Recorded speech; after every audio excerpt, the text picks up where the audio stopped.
Hello, people there in FA, which is just probably not, but if you happen to stumble upon this video, today we're going to be doing a mock draft. I know the draft is coming up in under a month, so let's get into this. At number one, we have the Raiders, obviously taking Fernando Mendoza. Never been a mock draft where he is not taking number one. He's obviously the clear favorite. A rumor has it that he's already studying the playbook and in communication with the team, so easy pick. At number two, I have the Jets taking Arvell Reese.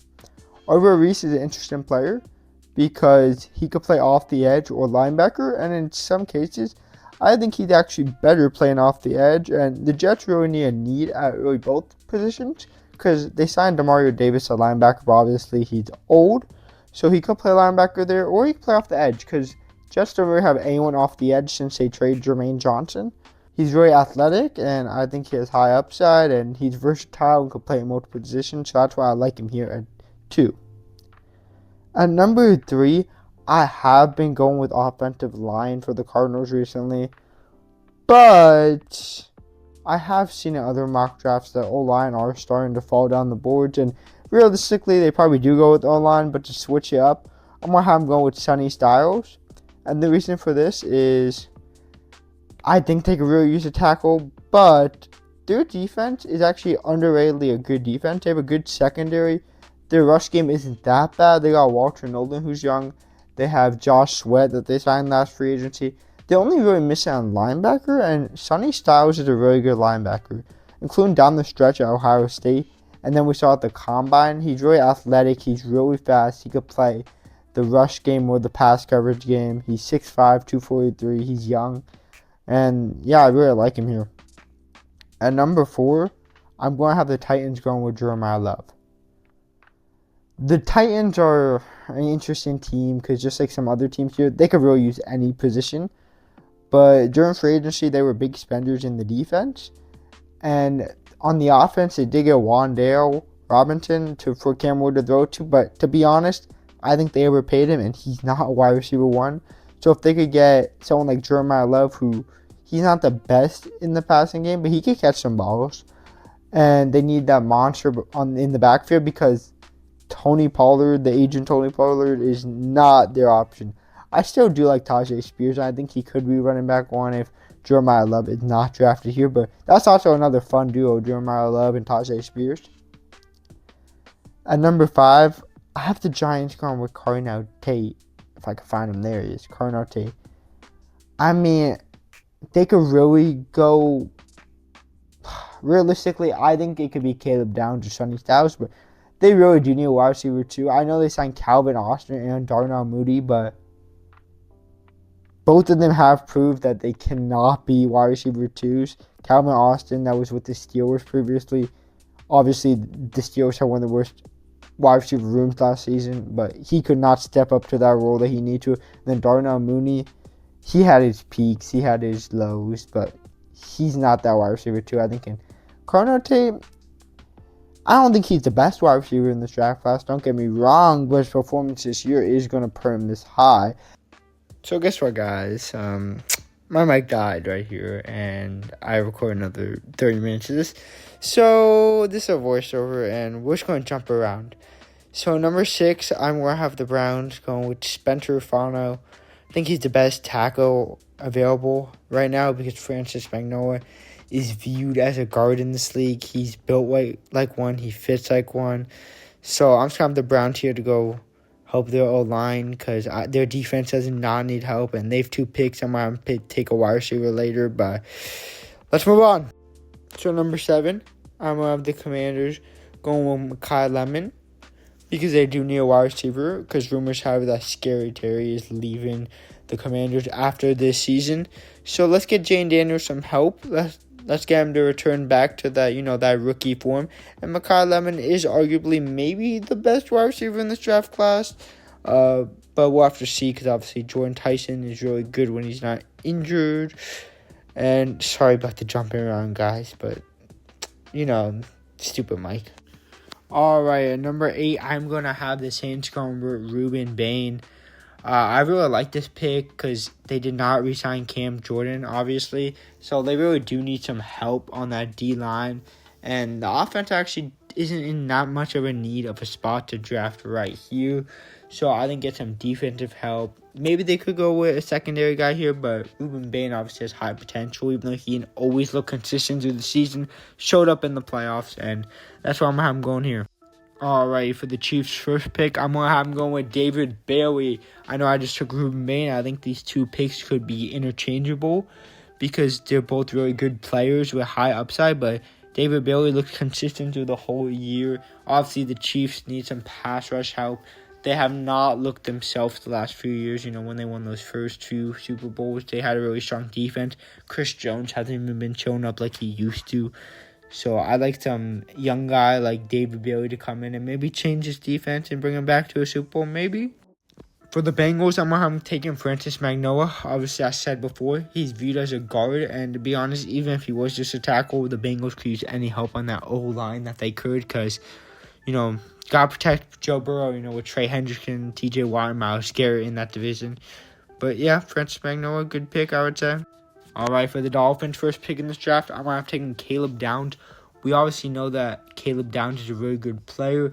And to be honest, he's going to be a hit in this draft no matter what. I don't think he could bust on this pick. And the Dolphins are one of those teams that could really pick any player because, you know, they don't have anyone on that team. They do really need a wide receiver after releasing Tyreek and trading Waddle. But I don't know if I would love Jordan Tyson with his injury history going this early. But they have another pick, so let's move on. Alright, we got the Cowboys with their first pick here. I'm going Montreal Lane. Obviously, they need that secondary help. They released Diggs during the season, and Bland did not look that good for what they paid for him last offseason. So, Montreal Lane, I don't think is corner one in this draft, but since Jermod McCoy's injury history, I think Delane is taken before him. And, yeah, the Cowboys do need some secondary help, obviously. Alright, we got the Rams next, who shouldn't even have this pick, but the Falcons are so dumb that they gave it to them.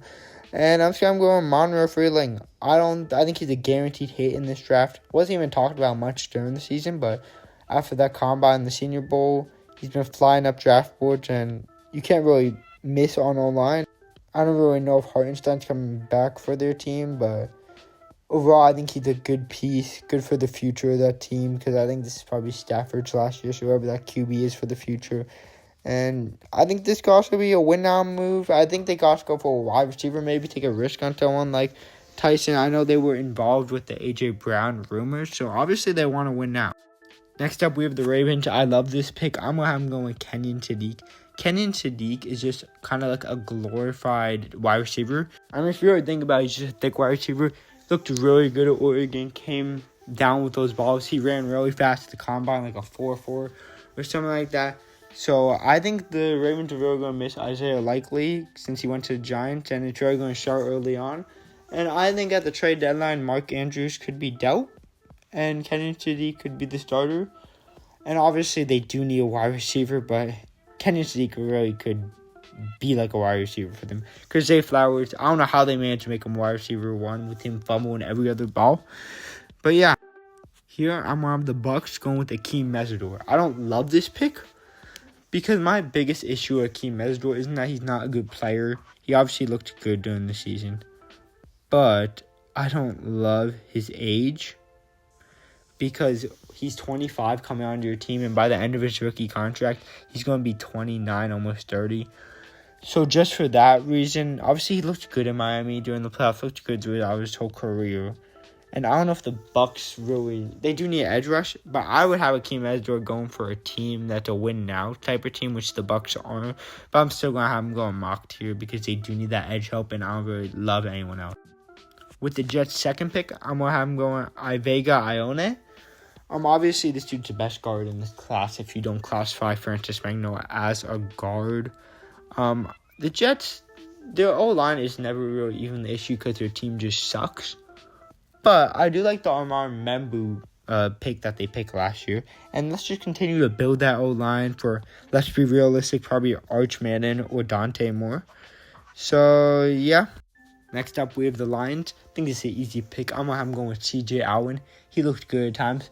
Good run stopper, good run pass coverage. They recently lost to Alex Angeloni. For that reason, I'm being replaced with CJ Allen. I think they could be comparable in some ways and some not. But I think it's a good pick. He's young, and the Lions are in this weird position where they're kind of winning now, but the window's closing, so we'll just have to see. For the Vikings, I think this is about to be a perfect pick, Dylan Dinerman. I'd be really shocked if this pick doesn't actually happen in real life, because the Vikings obviously had their offensive issues, but it's nothing too major that they need to draft in the first round. And I think their defense is really good, but was overshadowed by how bad their offense was last year. And Dylan Dinerman actually is really good. He looks really good at Oregon, good and athletic, and looked really good at the Combine and the Senior Bowl. And that's really just what the Vikings need. They just really need a safety. I really do love their defense besides that. So I think it's a really good pick. All right, next up we have the Panthers. I'm taking Jordan Tyson. I really do like this pick because Jordan Tyson needs to be taken somewhere, obviously. He's very good. Obviously, his injury history isn't, the best. But he's really good when he does play. And Bryce Young, who I'm assuming they're making their franchise QB at this point, they've stuck with him for this long, really does need some threats downfield. They obviously don't have a tight end that's reliable like that. McMillan looked really good. Obviously, won Offensive Rookie of the Year. But Jalen Coker looked good at times. I think the Xavier Legette experiment is over. So let's just have them taking a risk with Jordan Tyson because they're not really in a win-now type of mood. But they could also make the playoffs because their division sucks. So I think it's fair for both sides. For the Cowboys' second pick at 20, I'm going with Keldrick Falk.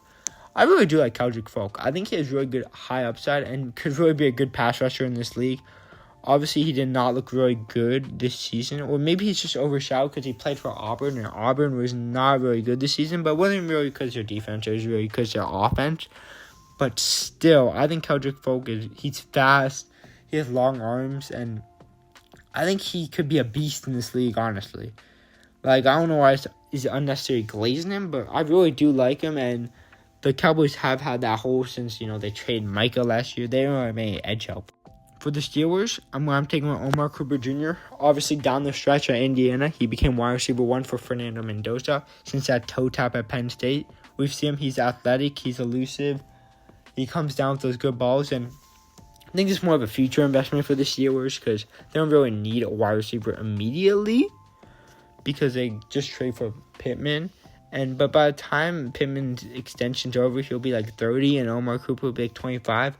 And I think Omar Cooper could develop into a really nice wide receiver 1 for the Steelers.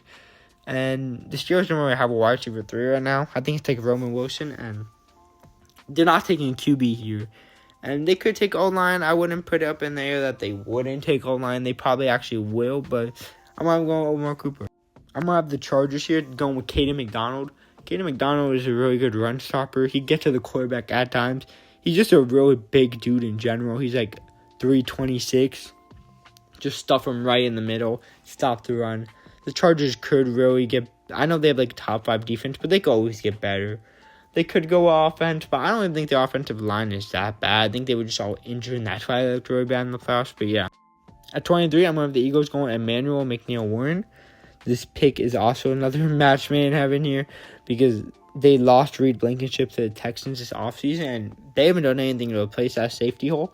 So let's bring another young guy in here, team up with Cooper DeJean and Quinyon Mitchell, except for he did play at Toledo. So I think he could get a treatment that, if we look at last year, Mike Green obviously led the college football in sacks, but he fell to his second round because he played at Marshall and his opponents weren't that good. Could see the same situation happen with McNeil-Warren. But maybe not. Maybe he actually gets the love that he deserves because he's really good. He's athletic, and I think he's high upside. With the Browns' second pick, I'm taking Denzel Boston. Obviously, he's not the best wide receiver, right? But he brings something to the Browns' wide receiver room that they do not have. It's his height. He's 6'4", 209. He runs great routes for the size he is. And Shedeur Sanders needs someone to throw the ball to and comes down those 50-50 balls because Jerry Jeudy's 5'11" and Isaiah Bond's 5'10". For the Bears here, I'm going with Peter Woods. Peter Woods at the beginning of this year was viewed as easily a top 5 pick. Obviously, he looked good his freshman year and his sophomore year. But it was a bad mindset, but Clemson wasn't really playing for anything. So a lot of the Clemson players are falling because their stats look worse than their actual potential. Because after when Clemson realized they couldn't make the playoffs, they started just losing unnecessary games that they shouldn't have been losing. But I think that he still has some upside. And the Bears do need some help on that D-line because, to be honest, I cannot name a single person on that D-line, but I'm also casual. So for the Bills, I'm going to go with Peter Woods' teammate, TJ Parker. They didn't really have much pass rush help. I know they signed Bradley Chubb, but he hasn't really looked that good since he played with the Broncos. But TJ Parker actually has high potential. He looked good in that 2024 season. Obviously, as I just explained with Peter Woods, wouldn't play much, so maybe that's why his stats look a little down. But he's high potential and could be a future star for this organization. This next pick, I'm going to have the most injury-prone player to the most injury-prone team, Jermod McCoy. Jermod McCoy is probably taken much earlier, but it's kind of hard to tell because he's kind of like Will Johnson from last year. Looked really good his other seasons, but did not play the whole last season. So it's really up in the air of what he can still do after that injury. But we'll just have to go ahead and see what Jermod McCoy could do. But, yeah, the 49ers could use a corner help after, Chardavius Ward left them the previous season. But, they've been using their picks on defense last few drafts. They've been building that defense up. So, they could really go either way here. At pick 20, I'm going to have the rich get richer, and the Texans are taking Caleb Banks. Caleb Banks has really high upside, except for he didn't play much this season. He played towards the end due to injury. But it's not like he had a long track record history. It was just this one time. But when he played at the Senior Bowl and during the Combine, he looked really good. He's a good run stuffer. He's 6'6", 330.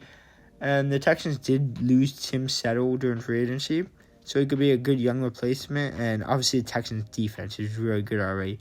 Texans could use some O-line, but either way, I think it's a good opportunity, whether it's offense or defense they take. For the Chiefs' second pick, I'm taking Avion Terrell, obviously brother of A.J. Terrell.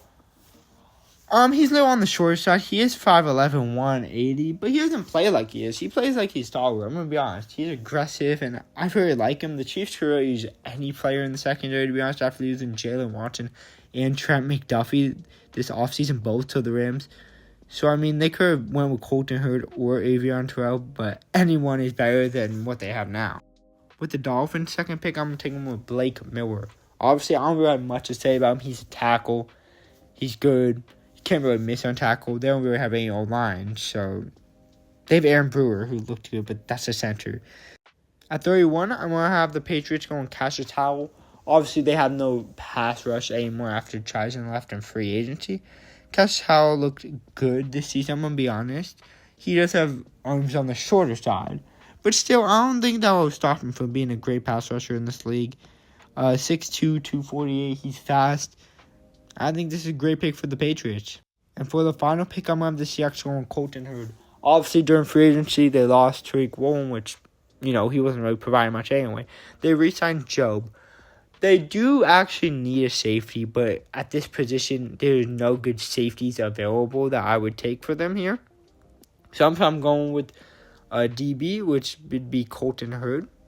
He's a little taller than Avion Terrell, but overall, you can compare the two, I'm going to be honest. During the season, you would think Brandon Cisse is going here. But I think any corner is better than none, I would say. Alright, so this is my draft here. Just to recap, obviously some of these kicks are casual. And I cut out a lot of this video because I did not feel like re-explaining what I said for 30 minutes. But yeah, sorry for the cuts and this being so messy. But if anyone watched, probably not, since YouTube's been cooked recently. It has not pushed any of my videos out to anyone. Go out and subscribe if you see this. Even just your review means a lot. Thank you.